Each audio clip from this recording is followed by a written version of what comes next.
Está no ar o seu 10º episódio do podcast da Diocese de Camaçari. Seja muito bem-vindo. Você que está aqui no nosso canal do YouTube, você no Google Podcast, no Spotify, no Deezer, nas plataformas de áudio, seja muito bem-vindo. É bom demais ter a sua companhia aqui nessa edição especial, onde celebramos os 12 anos da Diocese de Camaçari e também o primeiro ano do nosso bispo Dom Gesseu aqui conosco. E é com ele esse bate-papo, esse nosso encontro de hoje. Então seja muito bem-vindo, Dom Gesseu. É uma alegria ter o senhor aqui no podcast nessa 10ª edição.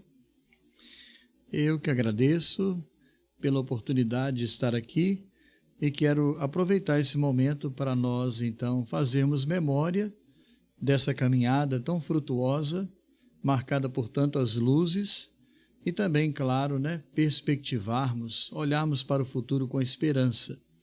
E eu quero também saudar a Kívia, que foi recentemente eleita como a coordenadora da Pastoral da Comunicação da PASCOM, aqui no Regional Nordeste 3.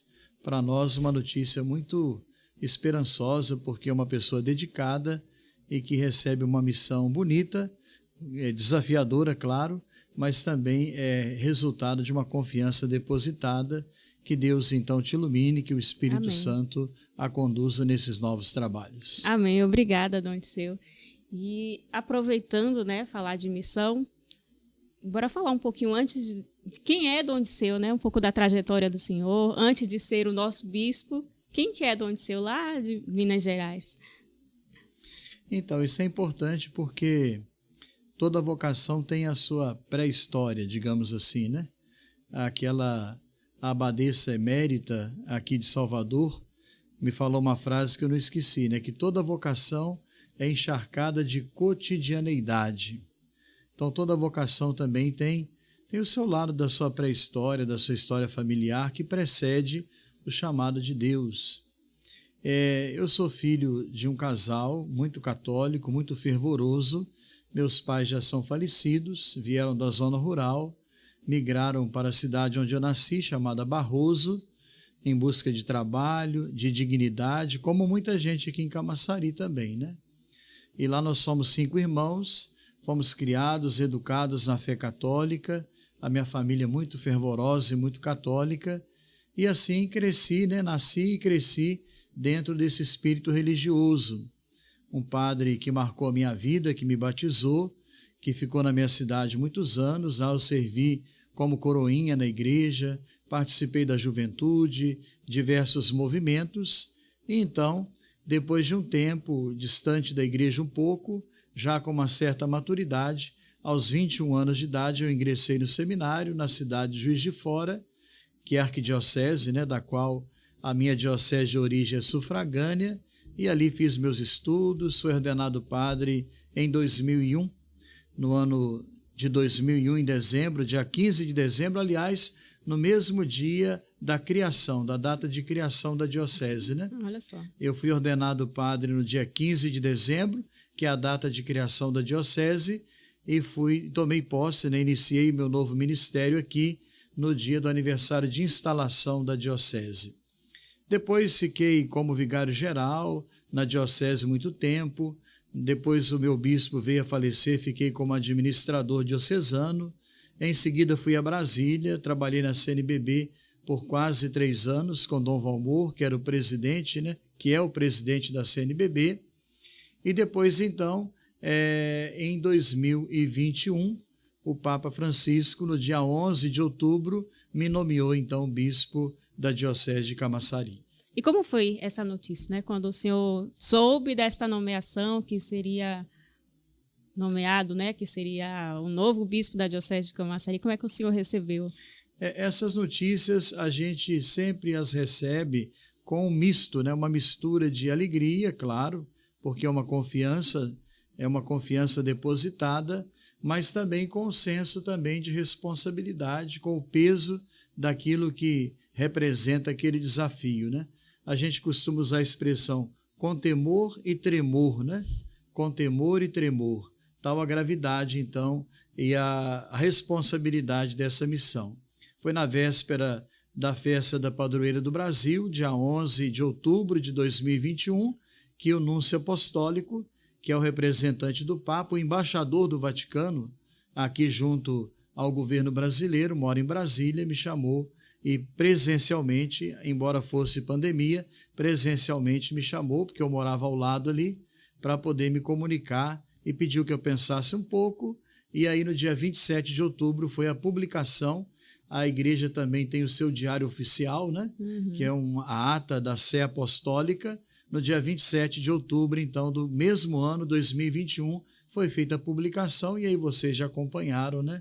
Porque a divulgação é grande. No Brasil tem-se o costume de que sempre às quartas-feiras... Fica aquela expectativa, né? Exato. Às vezes muda um pouco, tem alguma exceção, mas via de regra às quartas-feiras, né? Então, daí para frente, você já conhece um pouco a história, né? Aí o senhor foi ordenado em dezembro de 2021. E após essa ordenação, né, como é que foi essa chegada aqui em Camaçari? Como é que está sendo essa adaptação nesse um ano? Então, a gente precisa primeiro assimilar um pouco, né? Porque é interessante, né, a gente se acostumar com as coisas. Porque a gente tem um modo de ser como padre, eu já padre há 20 anos, tinha o meu modo de ser, então você precisa, né, até se acostumar como as pessoas passam a tratar você, né?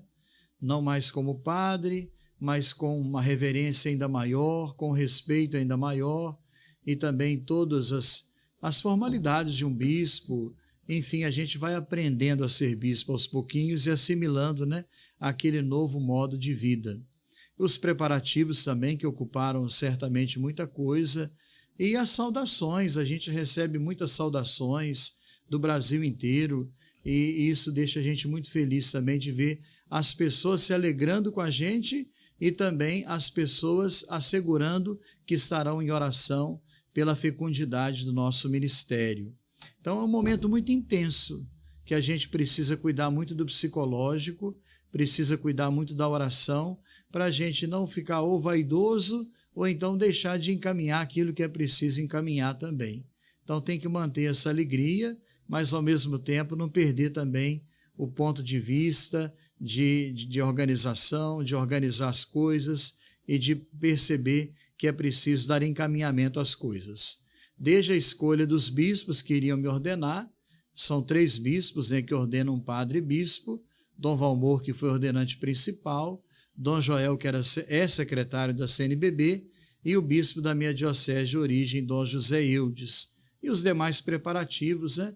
Então, tudo isso foi um momento muito rico, envolvendo a família, os amigos, também o fato de ter sido no meio da pandemia, que limitou muita coisa e não foi possível a participação do povo, mas tivemos a grata também satisfação de poder fazer a transmissão pela TV Aparecida, um alcance enorme. Alguém dizia lá nos dias, né, que a transmissão da ordenação, em certo momento, chegou a bater 4º lugar de audiência, né? Porque a TV Aparecida tem uma capilaridade muito grande e uma força muito grande no Brasil. Então foi uma experiência muito bonita, de muita fé, de muita alegria, e eu pude viver esse momento com intensidade. Depois disso, fiquei ainda 2 meses lá na minha diocese de origem e pude também visitar, revisitar as comunidades por onde passei, rever um pouco as pessoas que conviveram comigo. Foi realmente um tempo de graça. E aqui em Camaçari, o senhor já se considera adaptado às terras baianas? Então, o pessoal acha até curioso, mas eu nunca tinha vindo à Bahia. Confesso, tive uma oportunidade em 2019. Estava na CNBB e houve a missa de ação de graças aqui, não sei se foi na Fonte Nova, sim, por ocasião da canonização da Santa Dulce dos Pobres. Mas aí, por um motivo mais operacional da CNBB, os assessores vieram e eu não pude vir, né? Então, assim, não tinha vindo à Bahia e muito menos a Camaçari, né? Então, eu programei uma visita, fiz uma visita de Nicodemos aqui, né? Nicodemos ia encontrar com Jesus à noite, às escondidas. Eu fiz uma visita discreta aqui, no início de janeiro de 2022, do ano passado. Dom Petrini me recebeu, fiquei com ele, pude percorrer rapidamente algumas instalações da diocese e depois, então, a posse no dia 19 de fevereiro. Realmente é um povo muito caloroso, é uma igreja viva eu acho que é importante a gente frisar isso. Às vezes nós temos a impressão que a diocese, que a Igreja Católica está morta aqui no Recôncavo, na região metropolitana, mas isso é uma grande mentira. A igreja está viva, é um povo fervoroso, é um povo que trabalha, que ama a sua igreja, que dá testemunho da sua fé. Então eu cheguei aqui, eu pude perceber esse calor, né? Não só o calor do clima, que também é pesado para mim, porque eu não estou acostumado, né? A gente vai se adaptando aos pouquinhos, mas sobretudo o calor humano das pessoas, né? Foi uma experiência muito rica também. Eu fui muito bem recebido e agradeço sempre, né, a Deus, e agradeço aos padres, aos diáconos, seminaristas, religiosos e religiosas, aos leigos e leigas, a bela acolhida que eu pude ter aqui, receber no dia 19 de fevereiro de 2022, portanto, há um ano atrás. Então, louvado seja Deus, que Deus seja louvado por esse momento bonito dessa diocese. E uma data significativa também, porque foi a data da instalação da Diocese de Camaçari, né? Então, duplamente, a gente pode celebrar tanto a chegada do Senhor, como a cada ano, o aniversário da nossa diocese.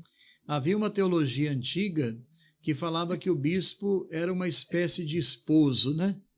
Porque na teologia bíblica, Deus é o esposo e Israel é a esposa que nem sempre é fiel. A teologia matrimonial, que é aplicada, então, em relação ao povo e ao seu Deus, né?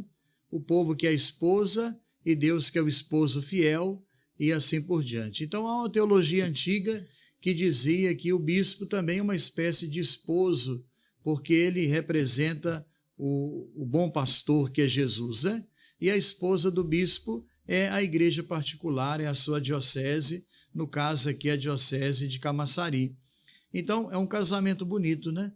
Ao mesmo tempo que nós celebramos os 12 anos de instalação da diocese, e foi um momento muito feliz, eu queria aqui fazer uma análise, eu já disse isso para várias pessoas, né? Foi Deus quem colocou no coração de Dom Geraldo, foi Deus quem colocou no coração de outros bispos, de todos os envolvidos e que trabalharam, né?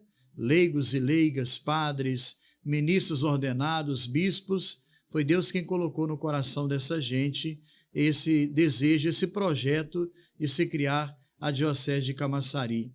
Porque eu acho que a presença da igreja seria muito mais acanhada, seria muito mais prejudicada aqui nessa região se não tivessem criado a Diocese de Camaçari. Então, essa criação resultou num fruto espiritual e num fruto pastoral imenso. Aliás, a bula do Papa Bento XVI diz assim, olha, para fomentar mais ajustadamente o bem espiritual dos fiéis cristãos.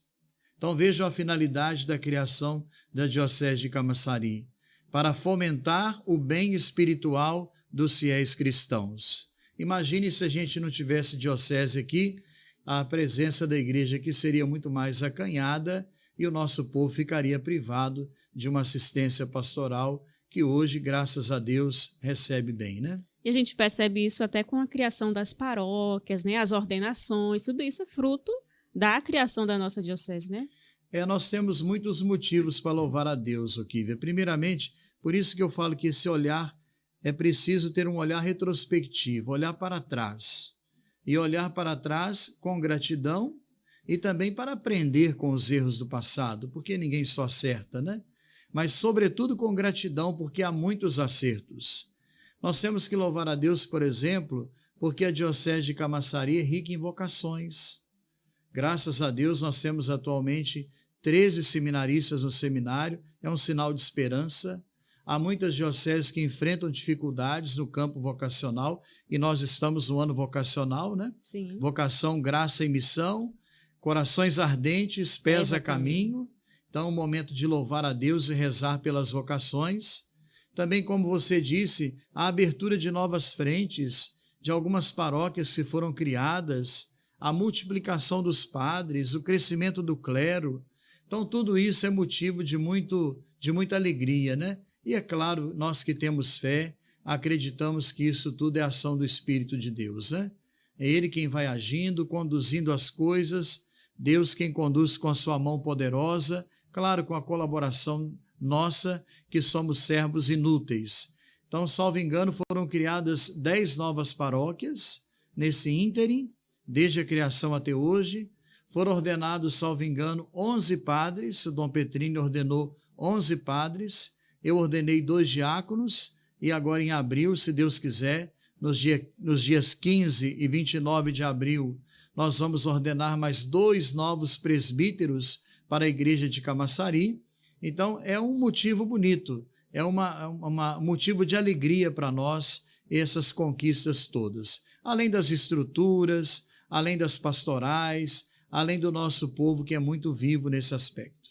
Que maravilha. Dom, e conhecer as paróquias, né? O senhor também teve essa oportunidade de visitar cada uma das paróquias, cada uma das cidades. Como foi essa experiência? Então, a missão do bispo, primeiramente, é ser pastor, né? O bispo não é um burocrata que fica no escritório, mas ele é o pastor, deve estar próximo das ovelhas. Nem sempre é fácil isso, porque há tantas tarefas, eu tenho até algumas funções também na CNBB ainda, mas na medida do possível tenho me esforçado para estar próximo do povo. É interessante perceber também a diversidade. Aqui na oração que eu compus, juntamente com o padre Reinaldo, nós compusemos então para a preparação para os 15 anos, o jubileu de cristal, né, os 15 anos de celebração da criação e instalação da diocese. Ele me corrigiu aqui, muito bem lembrado, né? Eu coloquei uma igreja que enfrenta a realidade urbana, a cultura urbana, mas ele me corrigiu também a cultura rural, né? Então, um território diversificado. Colocamos aqui a palavra diversa, né? Uma igreja que tem uma característica diversificada. Aqui em Camaçari você encontra desde a realidade da região metropolitana, com todos os seus desafios, uma cultura urbana, o pessoal que mora em prédios, a periferia da cidade, indústria, a orla, também com seus condomínios, até também a realidade rural. Então aqui nós temos de tudo, né? Tem para todos os gostos aqui, uma realidade bastante diversificada. Eu acredito que se a gente fosse comparar, a gente encontra outras dioceses, aqui na Bahia, inclusive, que tem um rosto mais homogêneo, uma característica uma identidade mais homogênea, né? Imagine eu não conheço ainda, mas imaginemos aí uma diocese do interior, Bom Jesus da Lapa, não sei o que, a gente vai encontrar uma realidade um pouco mais homogênea. Até Cruz das Almas, né, que é aqui mais perto. Exato, que está aqui pertinho da gente, que é Recôncavo, né? Então, essa característica também, que é um desafio pastoral, além de ser uma riqueza também para nós. Que bom. Mas como foi as visitas, né? Ir ao encontro ao povo? Porque era novidade, né? Todo mundo queria conhecer o bispo, nem todos puderam vir a Camaçari na posse, mas puderam receber em suas paróquias. Como foi esse primeiro contato? A princípio, a posse estava pensada para ser no estádio municipal, né? Então seria um grande momento com a presença do povo em massa, como foi na experiência do Dom Petrino, né? E da instalação da diocese. Depois, em virtude da pandemia, a coisa foi se agravando, optou-se por fazer na catedral, com alguns representantes de algumas paróquias, que eu acho que foi a decisão mais sábia, porque a igreja sempre preserva e promove a vida. A igreja se preocupa com a vida das pessoas. Então foi uma experiência muito rica poder ir ao encontro das pessoas. E o que eu pude constatar? Primeiro, a alegria, né? É uma característica do povo baiano, né? A alegria. E eu acho que isso é um dom do Espírito, porque às vezes a gente vê que as pessoas vivem situações de sofrimento, tribulações, dificuldades, e mesmo assim não perdem a alegria, e mesmo assim não perdem a esperança, e mesmo assim não perdem o gosto pela vida, né? Então isso é muito bonito. Eu pude ir ao encontro de tanta gente, idosos, crianças, jovens, aquele entusiasmo, aquela alegria, né? E a gente fica feliz. E também uma coisa bonita, que também é uma característica lá em Minas, é a fartura, né? Às vezes eu ia em algumas comunidades, paróquias, voltava com o carro cheio, né? Que as pessoas no ofertório ofereciam, então, os dons da terra, bonito isso, os frutos da terra, ofereciam o que tinham, né? Além de promover, então, às vezes um banquete, ou às vezes um lanche para todo mundo. Então, essa dimensão da festa, que é uma dimensão bonita, né? A alegria cristã que não pode faltar, porque a palavra de Deus nos convida, né? Alegrai-vos no Senhor, repito, alegrai-vos. Essa alegria que nasce de uma certeza de que o Senhor caminha conosco, que Ele é o nosso rochedo, o nosso apoio e a nossa fortaleza. Então, quero agradecer às comunidades, tantas comunidades, as 25 paróquias, as comunidades que eu pude visitar. Visitei também a colônia penal, visitei também o hospital, visitei tantos ambientes e quero continuar também visitando as autoridades que sempre me receberam com muita delicadeza e com muita cortesia. Então foi um momento muito especial, muito rico, de tomar um banho de povo, digamos assim, né? De ir ao encontro do povo. E sempre essa alegria e essa generosidade e esse amor à igreja que marca essa gente que habita a igreja particular, a Diocese de Camaçari. Inclusive, às vezes chegando até de surpresa, né, numa comunidade ou outra, pensavam que era um padre que ia chegar e é o bispo que chega para celebrar. Essa experiência deve ter sido muito significativa também, né? Exato, eu gosto disso, né, porque às vezes quando fala que o bispo vai, traz preocupação para as pessoas. As pessoas querem oferecer o melhor, querem preparar tudo do melhor modo possível, e algumas vezes eu já fiz essa experiência também de aparecer de surpresa para visitar alguma comunidade. Aliás, a primeira vez que eu fui a Candeias, eu fui como peregrino, não como bispo, né? Fui lá a... Peregrinação, né, dos homens. Exato, a Fonte dos Milagres, fui com o Terço dos Homens, né, com a peregrinação, que vai ter agora outra, né? 5 de março. Exato, então eu pude ir lá, fiz a caminhada toda e cheguei lá e também visitei a Fonte dos Milagres, um lugar realmente muito tocante, né? Então fui como peregrino. E assim outras comunidades também, às vezes chegava de surpresa e as pessoas, uns reconheciam, outros não, e assim as coisas vão acontecendo, né? Eu acho que isso é importante, é o que dá sentido à nossa vida, né? E ao nosso ministério, sobretudo. O senhor falou aí de visitar Candeias, me veio a lembrança também da peregrinação de fé e luz, que é uma grande expressão de fé na nossa diocese. E o senhor pôde participar pela primeira vez também o ano passado, e foi o retorno presencial, né, após a pandemia. Como foi para o senhor participar deste momento? Então, eu queria louvar a Deus aqui pelo ministério do Dom Petrini, por 11 anos à frente dessa igreja particular. Tantas boas sementes que ele plantou aqui. E a gente precisa saber cultivar as boas sementes. Eu acho que a peregrinação de fé e luz, além de chamar atenção para o santuário, que é também um sinal de comunhão, de unidade na diocese, é também um momento da igreja demonstrar sua força, né? Que ela está viva. E eu achei interessante o envolvimento das paróquias, uma grande massa de fiéis, muita gente com alegria, e tinha chuva, né? E começou a chover e as pessoas não arredaram o pé. Eu ainda brincava lá com o pessoal que se fosse lá em Minas, determinados lugares o povo não ficava, né? Porque às vezes ficar debaixo de chuva é problema, né? Mas o povo firme, o povo perseverante, e tivemos uma bela demonstração de fé. E tenho dito aos padres, motivado a eles, que esse ano é o ano da retomada. Então a gente não pode, como diz em Minas, deixar a peteca cair, né? A gente precisa manter o ritmo e ainda mais, precisa levantar a autoestima da igreja e mostrar que nós estamos vivos e que queremos cumprir com fidelidade a nossa missão de anunciar Jesus Cristo numa cultura urbana, mas também rural, com o nosso testemunho, sendo uma igreja, então, casa da acolhida, casa da palavra de Deus, uma igreja missionária, uma igreja da palavra. E uma igreja sinodal também, né, que caminha juntos, lado a lado. Falar em sinodalidade, a igreja está vivendo esta fase, né, de caminhar juntos, de escuta, e o senhor faz parte da equipe nacional, né, como da CNBB, desse sínodo. Pode falar um pouquinho também sobre essa experiência? Então, no mundo que nós vivemos, talvez contextualizar um pouco, né? O mundo que nós vivemos é um mundo fragmentado e polarizado.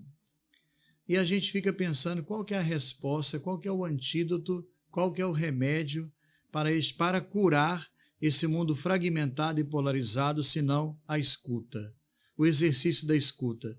Escutar é um gesto de caridade. Quando a gente aprende a escutar o outro, é um gesto de caridade, um gesto de amor, que você também pode ser sinodal. Comece a escutar aí os seus familiares em casa, ouvir as pessoas, ainda que você não concorde com tudo, e a gente não concorda mesmo, não.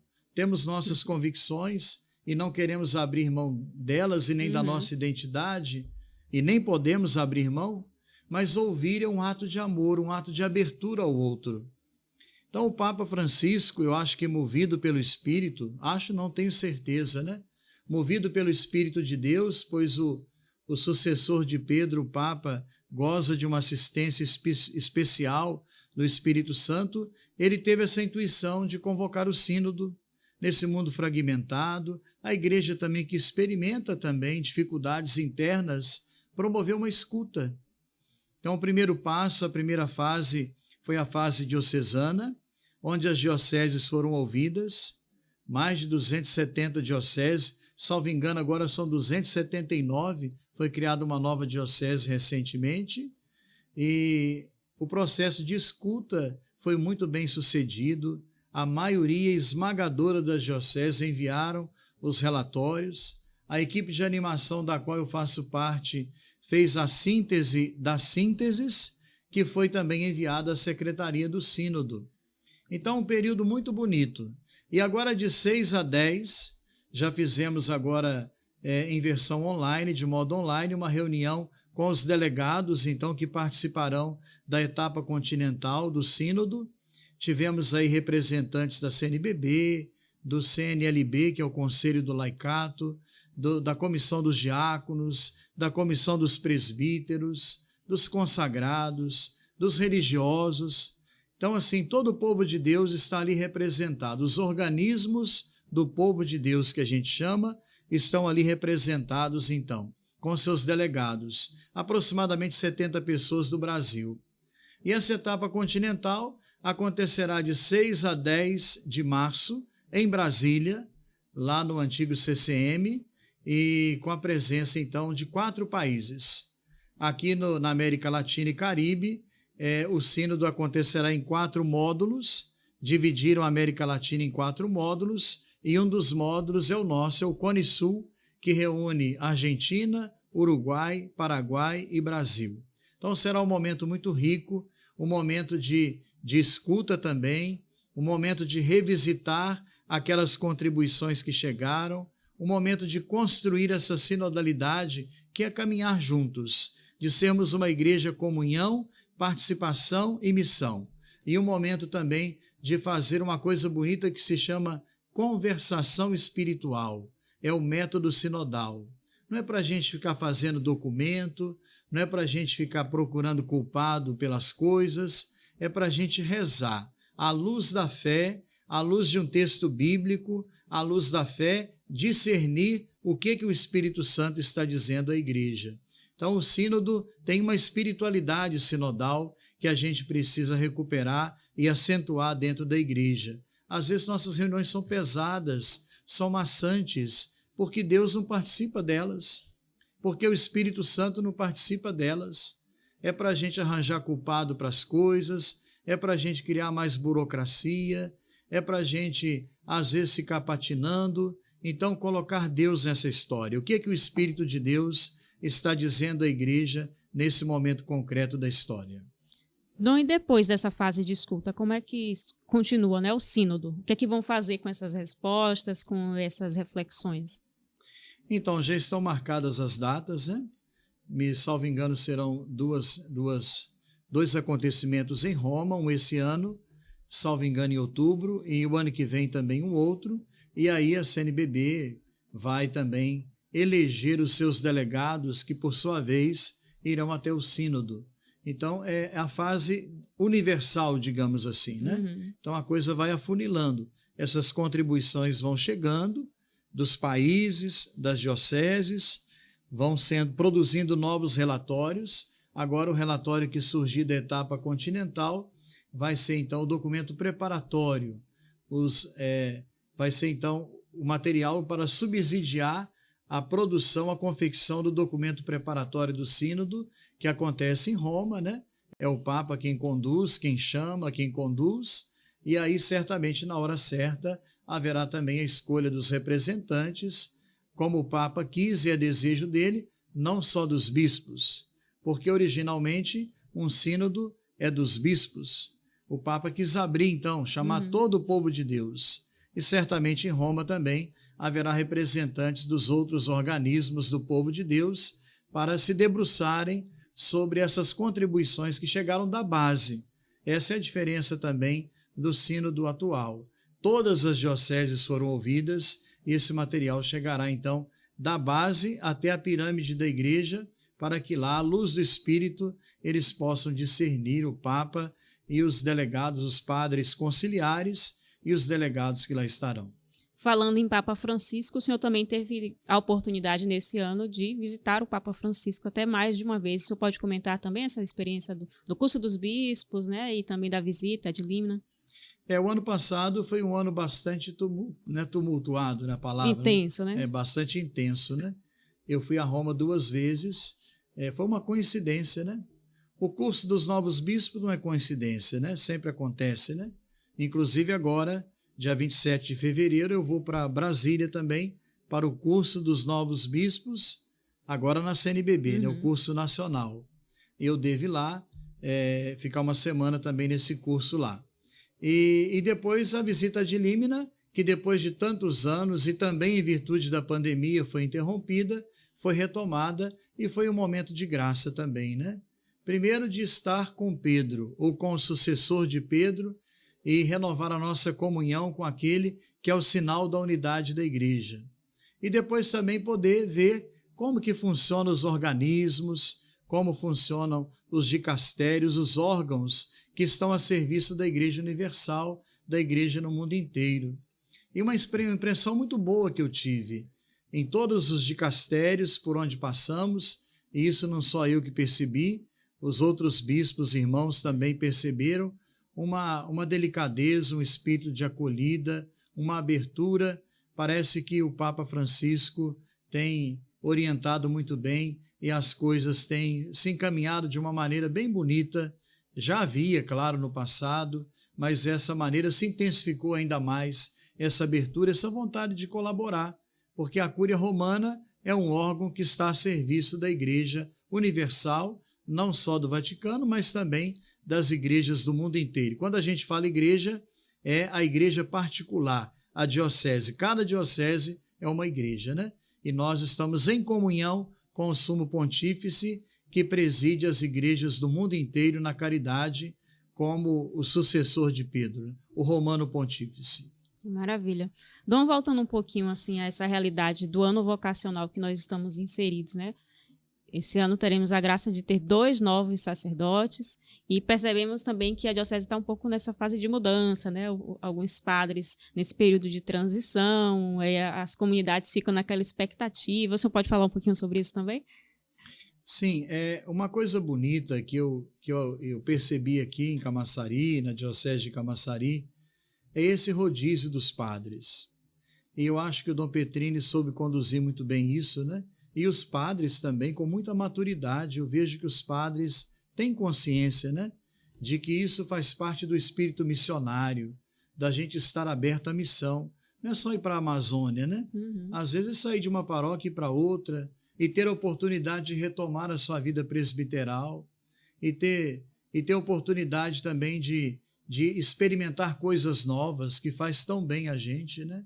Eu tenho uma frase de Dom Helder que eu gosto muito, que ele dizia assim: às vezes é preciso mudar para se continuar o mesmo. Às vezes é preciso mudar para se continuar o mesmo. Então, uma experiência muito rica.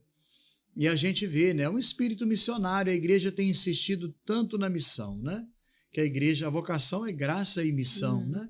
Então, o espírito missionário, não só aqui dentro da diocese, mas a gente quer também em breve, se Deus quiser, criar um projeto com uma igreja irmã da Amazônia.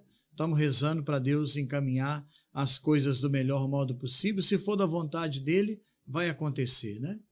E também esse crescimento das vocações. Agora mesmo, acolhemos então 3 novos candidatos ao seminário, que estarão no propedêutico, se preparando. Então tudo isso nos alegra, porque é um sinal de renovação para a igreja e um sinal também de esperança de que a nossa igreja não está morta, mas o Espírito Santo é quem a conduz. Amém. E essa condução a gente já está pensando no futuro também, né? Como é que o senhor vê a Diocese de Camaçari, né, os planos para os próximos anos? Já tem aí essa oração para os 15 anos? Na verdade, eu combinei com os padres, com a coordenação de pastoral, enquanto o sínodo não terminar, fica difícil a gente fazer uma assembleia ou a gente organizar um plano de pastoral, né? Então, a gente está trabalhando na perspectiva das diretrizes da CNBB antigas, né? Trabalhando, então, ao longo desse ano, a gente quer aprofundar o ano vocacional, haverá também momentos formativos para isso, a gente investir na formação permanente dos padres, diáconos e também do povo de Deus, dos leigos e leigas. Então, nós teremos um momento de aprofundamento do documento de Aparecida, que completou 15 anos, e é um documento que precisa ser revisitado, porque ali tem muitas intuições muito atuais, como uma igreja que seja essencialmente missionária, e tantas outras, uma igreja que enfrenta a cultura urbana, uma igreja num mundo em mudança. Então tem muitas intuições em Aparecida, nós vamos trabalhar com os padres e também com os leigos e leigas, aprofundar o ano vocacional, como a igreja também assim nos pede, e acompanhar o caminho sinodal. Há poucos dias, nós tivemos então, com a equipe diocesana um pouco ampliada, tivemos o aprofundamento do documento continental, o documento de aprofundamento do sínodo.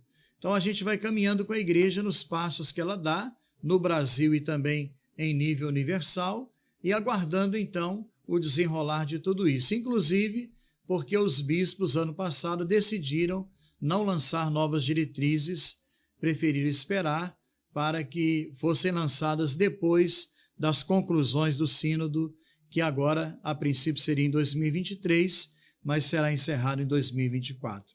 Então, nesse compasso também nós caminhamos, de aguardar um pouco quais serão, então, as indicações, as intuições do sínodo, quais serão também os passos que a CNBB fará nos próximos anos. Então, nesse período a gente reza, né? Exato. Inclusive, o senhor preparou uma oração para os 15 anos da Diocese de Camaçari, o Jubileu de Cristal, que 3 anos passa rápido, né? A gente fala, mas já vai rezar pelos 15 anos, ainda está no 12º. Exato. Na verdade, ainda não pensamos assim, objetivamente, numa forma de celebrar esses 3 anos da frente, né? Para frente, né? Eu quero propor, então, primeiro a equipe diocesana, para nós aprofundarmos, propor também ao nosso clero uma programação mínima. Eu não gosto muito de ficar multiplicando coisas, porque eu acho que nós já temos tantas coisas a fazer, mas aproveitar aquilo que já temos, aproveitar o que já temos para otimizar esse aproveitamento e celebrar esses 3 anos, uma espécie de tríduo em preparação para, em 2026, salvo engano, celebrarmos então o Jubileu de Cristal, os 15 anos da Diocese de Camaçari. É uma data importante. E quem sabe fazermos uma romaria para um santuário, o Santuário Nacional de Aparecida, uma grande romaria, quem sabe, propus aos padres na última reunião. Então nós vamos então nos debruçar ao longo desse ano, com a equipe de coordenação diocesana, submetendo também ao clero, uma programação mínima que nos leve a viver esses 3 anos com espírito de gratidão, de corresponsabilidade e também com um olhar para o futuro, para traçarmos em breve algumas linhas pastorais importantes. Então, acho que isso é uma missão que nós temos aí, de aproveitar e celebrar essa presença do Senhor na vida da nossa igreja particular. Fizemos até uma oração muito simples, que foi rezada nas comunidades no último domingo. Então, uma oração que a gente compôs, pequena, mas já como uma espécie de aperitivo, né? Para nos prepararmos, irmos então nos preparando bem para esse momento especial. O senhor pode fazer a oração para poder... Claro. Já ir se familiarizando, né? A gente já... Certamente você que está em casa aí já rezou na sua comunidade, E eu peço a você que publique nas redes sociais, que multiplique esse material. Nós também, quando divulgamos boas notícias, a nossa igreja, estamos cooperando com a evangelização. Então, se você curte nossas plataformas, se você promove nossos conteúdos, se você promove o nosso engajamento nas redes sociais, você está evangelizando conosco também. Então, oração para a preparação, em preparação para os 15 anos da Diocese de Camaçari. Senhor nosso Deus, vós que sustentais com vossa mão poderosa a jovem Diocese de Camaçari, dai-nos a graça de permanecermos fiéis à nossa missão de anunciar Jesus Cristo em uma cultura urbana e diversificada. Nós os louvamos por aqueles que nos precederam e pela doação daqueles que já nos precedem na glória celestial. Concedei-nos o ardor missionário para sermos igreja em saída em nossa realidade em expansão. Com a vossa ajuda, queremos ser uma igreja de comunhão, participação e missão, sob o olhar materno da Virgem Mãe das Candeias e inspirados no exemplo de São Tomás de Cantuária. Isto vos pedimos pelo vosso Filho Jesus Cristo, na unidade do Espírito Santo. Amém. Amém. Dom, muito obrigada pela presença do Senhor aqui conosco. Inclusive, para quem ainda não tinha assistido algum episódio anterior, foi Dom Disseu que pediu na Quívia, precisamos de um podcast para a Diocese de Camaçari. Então, foi a primeira missão para a Pascom do ano passado, foi essa, a criação do podcast. Então, estamos aqui e na 10ª edição, comemorando também com a presença do nosso bispo. Muito obrigada, porque também foi um desafio lançado e a gente vai se adaptando às realidades, às mídias, se adaptando e com certeza isso ajuda a evangelizar, Eu que agradeço pelo empenho de vocês, de toda a equipe, como é importante atuarmos nos meios de comunicação. E agradeço a cada um de vocês que soube me acolher e junto comigo forma esse belo vitral, esse belo mosaico que é a Igreja Particular de Camaçari, cada um cumprindo o seu papel e a sua missão. E termino com aquela frase de Mateus 28:20, a promessa do Cristo ressuscitado. Eis que eu estarei convosco todos os dias, até o fim dos séculos. Ele está no meio de nós. Um grande abraço a todos. Amém. Pode nos dar uma bênção também? A nossa proteção está no nome do Senhor, que fez o céu e a terra. O Senhor esteja convosco, Ele está no meio de nós. Bendito seja o nome do Senhor, agora e para sempre. Ó Deus nosso Pai, fonte de toda bênção, dignai-vos abençoar a todos aqueles que nos acolhem, através desses meios de comunicação, que experimentem a vossa presença consoladora em suas vidas, concedendo a eles saúde, paz e proteção, por Cristo nosso Senhor. Amém. Amém. Você que nos acompanhou até aqui, agradecemos. Lembre que temos outros episódios do podcast também. Você pode voltar, assistir outros meses, que a gente já foi publicado antes. Continue navegando no nosso canal do YouTube, que tem muita coisa boa. Dom Disseu toda semana tem vídeo novo com a reflexão do Evangelho. E você pode continuar aqui também, navegando nas nossas redes sociais. Deus te abençoe e até o próximo episódio. Tchau, tchau.